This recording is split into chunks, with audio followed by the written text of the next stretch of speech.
What's up, guys? I'm John Camacho. This is Between the Pylons, and this is the rookie watch video for J.C. Latham, the 7th overall pick to the Tennessee Titans. And look, this is a rookie watch video, right? So this is just a quick snapshot of what we are seeing from J.C. Latham throughout his rookie season, right? What to expect moving forward and how he's performed in the NFL. It's early.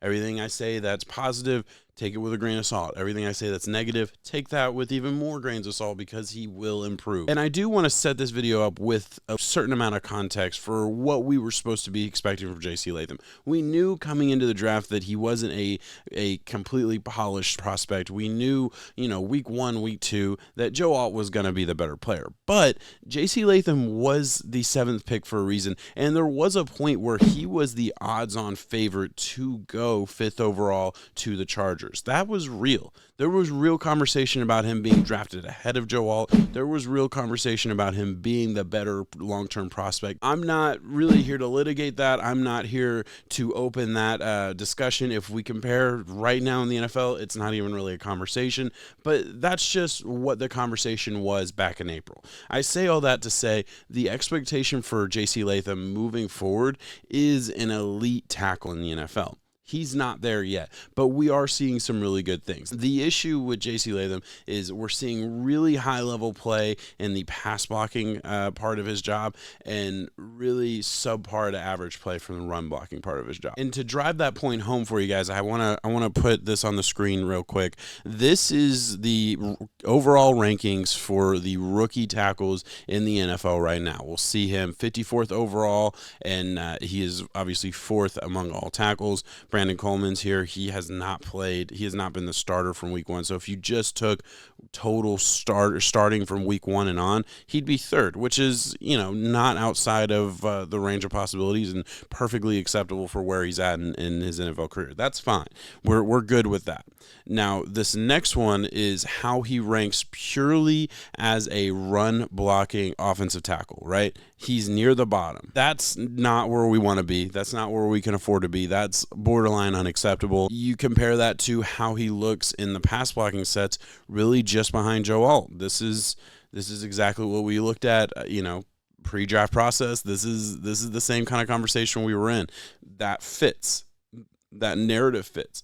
So huge discrepancy between his run blocking and his pass blocking. And I do want to get into a little bit of the film. I want to show you guys a lot of what he's been doing really well and then kind of show some of those run blocking snaps that have been less than desirable for you guys. So we'll put that on the screen. We'll start with this first clip here where, this just shows his domination, his ability to just move men. I don't care about scheme. I don't care about technique. I don't care about any of that. Just take a grown man and throw him across the field. And then as we get through this is a little bit of a compilation, but we're going to see a lot of him just bitching Chop Robinson, who is a first-round pick to the Miami Dolphins. I'm a Dolphins fan, so just have fun with this. I'm going to let it play through for a little bit. Right there, he bitches Chop Robinson against the Bears. Good run blocking set. Again, I know I set it up like he was terrible. He's not terrible. Chop Robinson again. Yep. Just dominate. Oh, good. Get to play Chop Robinson again? Yeah, throw him around. Why not? It's the Lions here. I don't know who 35 is off the top of my head. Good clip. Again, I'm just letting this play through just to show, good combination. He's playing well. Like, he's absolutely serviceable. And as a rookie, we're seeing flashes, all of this right here, just flashes of what he can be. Help out, get to the next level. That wasn't, I guess, perfect. I want to go back to that one just because it was actually a big run play. But the scheme is you block off the D tackle and then you find work upfield, right? So blocking off, he's already got his eyes upfield right here to the linebacker. And look, what I like that movement to be a little bit more smooth, I guess would be the right word, maybe. But he finds work. Tony Pollard helps him out a little bit, and he's gone. We'll move right along here. And I don't want to bore you with a million clips, but I show all that stuff to say, like, he's flashing elite skills. Like, as I said at the beginning of this video, the upside for J.C. Latham is superstar top 10 left tackle in the NFL.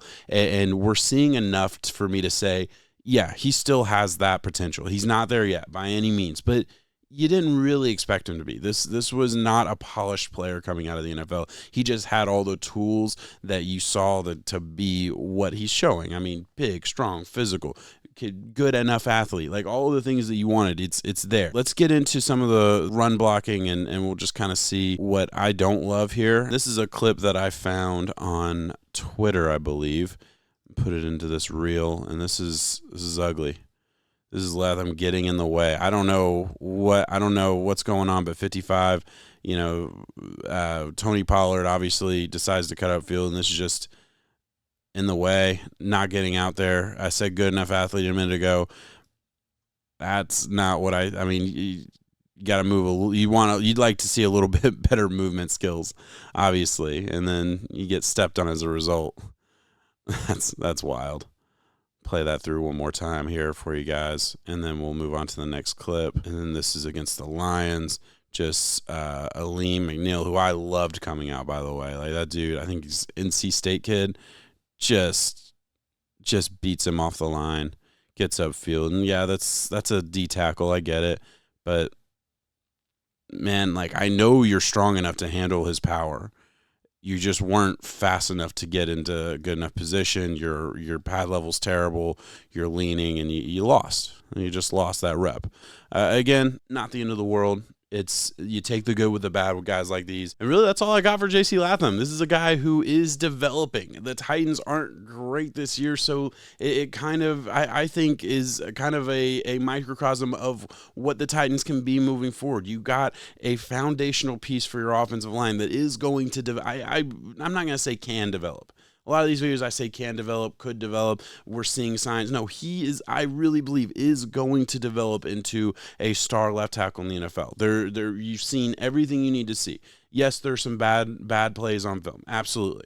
But there's a lot of good ones too, and I showed those first. So a lot of upside for this dude, a lot of excitement. Titans have quietly had a really, really good draft. Obviously, J.C. Latham's still putting it together, like I said, but T'Vondre Sweat, I mean, absolutely crushed it. D-tackle out of Texas. I did a video on him weeks ago now. He's been monstrous. I mean, the first two picks for the Titans are looking really, really good. I'm excited to see what the Titans can do in this kind of soft rebuild that they're doing over the next couple years. All right, y'all. That's all I got. Thank you so much for watching. If you enjoy draft content, you want a year-round draft guy, I'm your guy. Hit that subscribe button if you're feeling froggy. Thank you so much for watching. Peace.